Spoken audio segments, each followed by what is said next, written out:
Next topic వచ్చేసరికి how to use multimeter. ఓకేనా, చూస్తున్నారు కదా, ఇది basic model of the multimeter. మీకు ఈ మల్టీమీటర్తో మనం మల్టిపుల్ వోల్టేజెస్ని అలాగే కరెంట్ని, రెసిస్టెన్స్ వాల్యూస్ని ఫైండ్ చేయొచ్చు. ఎలాగో చూద్దాం. ఫస్ట్ థింగ్ వచ్చేసి చూసారు ఇక్కడ వి ఒక సింబల్ ఉంది, అలాగే ఇక్కడ వి అని సింబల్ ఉంది. ఈ సింబల్ మీకు ఐడియా ఉంటుంది. ఈ సింబల్ ఏంటిది? DC signal symbol, continuous wave. ఓకేనా, ఈ సింబల్ ఏంటి ఎందుకు అంటే ఇది డీసీ వోల్టేజ్ని మనం ఫైండ్ చేయడానికి యూజ్ అవుతుంది. ఓకేనా, రేంజ్ ఎంత? 200 మిల్లీ వోల్ట్స్ నుంచి 1000 వోల్ట్స్ వరకు మనం ఈ డీసీ వోల్టేజ్ని మనం ఫైండ్ చేయొచ్చు. అలాగే చూసారు ఇక్కడ సింబల్ ఏముంది? ఇది AC voltage symbol, sine wave. అంటే ఇక్కడ మనం ఏసీ వోల్టేజ్ని ఫైండ్ చేయడానికి 200 to 750 వోల్ట్స్. ఓకే, నెక్స్ట్ చూసారు ఇక్కడ ఒకసారి చూసారు కదా, ఇది యాంపియర్స్. మనం డీసీ వోల్టేజ్లో యాంపియర్స్ని చెక్ చేయడానికి ఈ మోడ్స్ యూజ్ చేస్తామన్నమాట. ఓకేనా, చూడండి ఇక్కడ ఎంతవరకు ఉంది? 200 మైక్రో యాంపియర్స్ నుంచి 200 మిల్లీ యాంపియర్స్ వరకు. ఇది బాగా లో వోల్టేజ్ యాంపియర్ ఇది. ఓకేనా, ఇది తక్కువ యాంపియర్స్ మాత్రమే ఫైండ్ చేయాలి, ఎందుకంటే ఇది బేసిక్ మోడల్లో మల్టీమీటర్ కాబట్టి మనం లో లెవెల్లో మాత్రమే యాంపియర్స్ని చెక్ చేసుకోవచ్చు. ఇక్కడ 10 యాంపియర్స్ ఉంది కానీ అంతగా సపోర్ట్ చేయదు. ఓకేనా, మీరు హై అండ్ వేరే మల్టీమీటర్లో చూసుకుంటే ఇది బాగా సపోర్ట్ చేస్తుంది. ఇంకా రిమైనింగ్ థింగ్స్ ఏంటంటే ఇది చూసారు కదా, ఇక్కడ నుంచి 200 to 200K అంటే ఇది రెసిస్టెన్స్. మీరు ఆల్రెడీ రెసిస్టెన్స్ వాల్యూని ఫైండ్ చేస్తారు, అలాగా ఫార్ములా ఇచ్చేసి రెసిస్టెన్స్ వాల్యూని ఫైండ్ చేస్తారు కదా, అలా ప్రాక్టికల్గా కూడా మనం చెక్ చేయొచ్చు. చూసారు కదా, 200 to 2000K వరకు రెసిస్టెన్స్ వాల్యూస్ ఫైండ్ చేయొచ్చు. అలాగే మల్టిపుల్ వేస్ ఉన్నాయి. ఇంకోసారి దీని వచ్చేసరికి మనం డయోడ్ మోడ్ అంటాం, అలా కంటిన్యూటీ మోడ్ అంటాం. అంటే డయోడ్ వర్కింగ్ని అలాగే కంటిన్యూటీ మోడ్ని, అంటే ఆ రెండు టచ్ అయ్యి ఉన్నాయో లేదా చెక్ చేయడానికి ఈ మోడ్ ఇచ్చేస్తాం. ఇది వచ్చేసరికి పల్స్ రివర్స్ జనరేటర్. ఒక పల్స్ని జనరేట్ చేయడానికి 3 volts పల్స్ని జనరేట్ చేయడానికి ఈ మోడ్ యూజ్ చేస్తామన్నమాట. ఇంకా రిమైనింగ్ వచ్చేసరికి లాస్ట్ వన్ వచ్చేసరికి హెచ్ఎఫ్ఈ. ఈ హెచ్ఎఫ్ఈ అంటే ఏంటి? ఇది ట్రాన్సిస్టర్ బీటా వాల్యూ. ఓకేనా, ఈ ట్రాన్సిస్టర్ బీటా వాల్యూని చెక్ చేయడానికి హెచ్ఎఫ్ఈని యూజ్ చేస్తాం. అలాగే ట్రాన్సిస్టర్ పిన్ కాన్ఫిగరేషన్ చెక్ చేయడానికి కూడా మనం యూజ్ చేస్తామన్నమాట ఇది. ఓకేనా, చూడండి ఇలా పిన్ కామ్ చూసారు కదా, ఎన్పిఎన్ పిఎన్పి అంటే ట్రాన్సిస్టర్ చెక్ చేయడానికి ఇది యూజ్ చేస్తామన్నమాట. ఓకే, ఇప్పుడు ఒక్కో మోడ్ని ప్రాక్టికల్గా ఎలా యూజ్ చేయొచ్చు చూద్దాం. చూసారు కదా, నా దగ్గర నిపాన్ బ్యాటరీస్ ఉన్నాయి. ఓకేనా, యాక్చువల్లీ ఇది మా రిమోట్లో బ్యాటరీస్ ఇవి. ఇప్పుడు దీని వోల్టేజ్ ఎంత? థియరిటికల్గా అయితే ఇక్కడ చూసారు కదా, కనబడుతుందా? ఒకసారి ఎంత ఉంది? 1.5 volts ఉంది.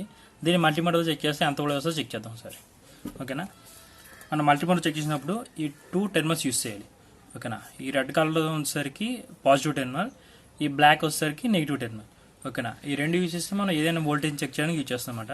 చూడండి, ఈ బ్యాటరీలో 2 పొలారిటీస్ ఉన్నాయి. ఏంటి?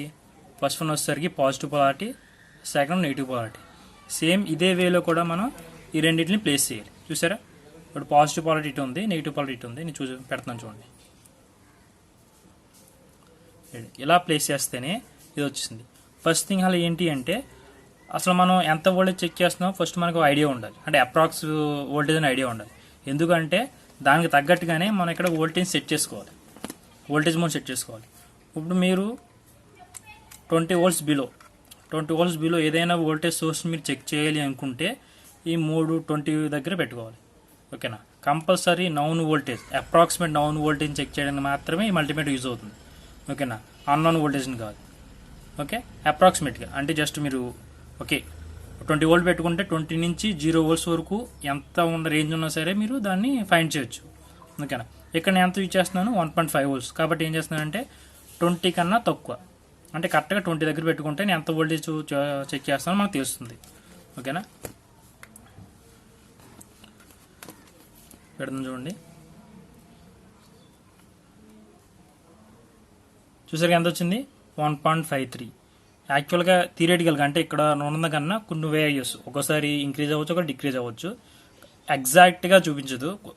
1 or +or-1 ఉండేది, కంపల్సరీ డిఫరెన్స్ ఉంటుంది. మీరు చూసారు కదా, ఇది 1.5 volts బ్యాటరీ ఎంత చూపిస్తుంది? 1.53. నెక్స్ట్ మోడ్ వచ్చేసరికి రెసిస్టెన్స్ మోడ్. మన రెసిస్టెన్స్ని ఎలా చెక్ చేయాలో చూద్దాం. ఫస్ట్ థింగ్ వచ్చేసరికి ఈ ఉంది కదా, ఫస్ట్ థింగ్ ఈ యారో మార్క్ని మనం ఏదైతే మోడ్లో చెక్ చేయాలనుకుంటున్నా ఆ మోడ్లో సెట్ చేసుకోవాలి. ఓకేనా, నేను ఇనిషియల్ స్టెప్లో పెట్టాను 200 ohms.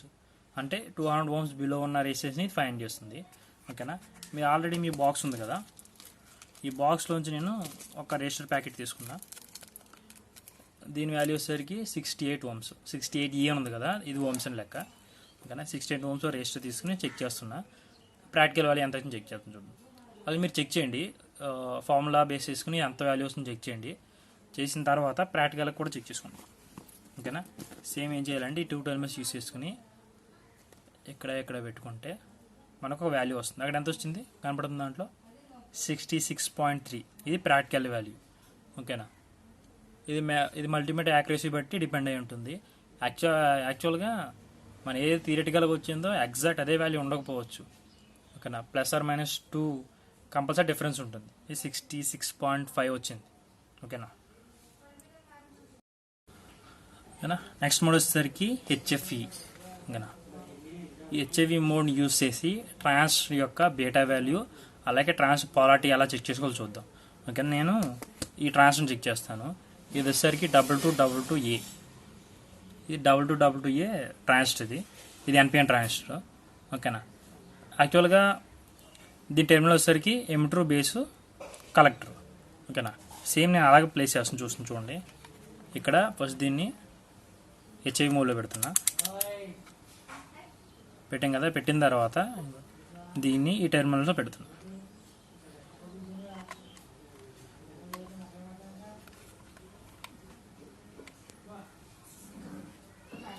ఓకేనా. ఇది కొద్దిగా లూజ్ కనెక్షన్ ఉంది, చూసుకుని చూడండి ఒకసారి. రాకపోతే ప్రాబ్లం ఏం లేదు. ఇది ట్రాన్సిస్టర్ 2222A బీటా వాల్యూ 159. ఓకేనా. ఇప్పుడు ఇలా పెట్టినప్పుడు వచ్చింది కాబట్టి ఇది కరెక్ట్ పారిటీతో సెట్ చేస్తుందని. ఎలా ఉంది చూడండి. ఎమిటరు, ఇక్కడ బేసు, కలెక్టర్. ఓకేనా. చూడండి, కొంచెం లూజ్ కనెక్షన్ ఉంది.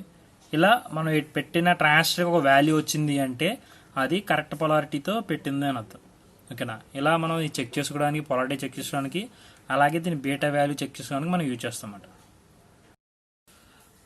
నెక్స్ట్ మోడ్ వచ్చేసరికి కంటిన్యూటీ మోడ్. ఇది కొంచెం చాలా ఇంపార్టెంట్. మనం ఎక్కువగా మల్టీమీటర్ని ఈ మోడ్ కోసం యూజ్ చేస్తాము. ఓకేనా. ఈ continue mode or diode mode ఎందుకు అంటే ఇది ఏదైనా కంటిన్యూటీని, ఏదైనా వైర్లో కంటిన్యూటీ చెక్ చేయడానికి, అలాగే డయోడ్ అనేది వర్క్ అవుతుందో చెక్ చేయడానికి మనం ఎక్కువగా యూజ్ చేస్తూ ఉంటాం. ఓకేనా. అలాగే చూసారు కదా, ఇది ఒక కాపర్ వైర్ ఇది. ఓకేనా. ఇది ఈ ఎండ్తో కాంట్రాక్ట్ అయ్యి ఉందా లేదా చెక్ చేయడానికి మనం యూజ్ చేస్తాం. ఓకే, చూడండి నేను ఏం చేస్తున్నానంటే ఈ 2 టెర్మినల్స్ని ఆ ఎండ్ ఈ ఎండ్ ప్లేస్ చేస్తున్నాను. ఒకవేళ కంటిన్యూటీ ఉంటే బజర్ అనేది అవుతుంది, బజర్ అవుతుంది, లేకపోతే బజర్ అనేది రాదు. బజర్ వినిపిస్తుంది కదా, ఇది కంటిన్యూటీ ఉందని అర్థం.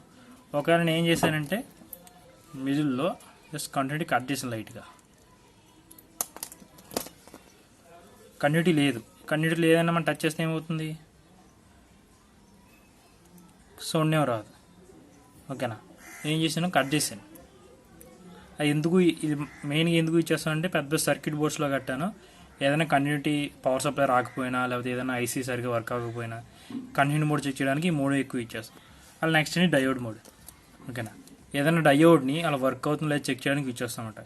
ఓకే, డయోడ్ ఎలా వర్క్ అవుతుంది, డయోడ్లో 2 బయాస్ ఉన్నాయని తెలుసు కదా, forward bias and reverse bias. ఇది ఫార్వర్డ్ బయాస్లో ఈ డయోడ్ వర్క్ అవుతుందో చెక్ చేస్తుంది. నేను ఏం చేస్తానంటే ఇది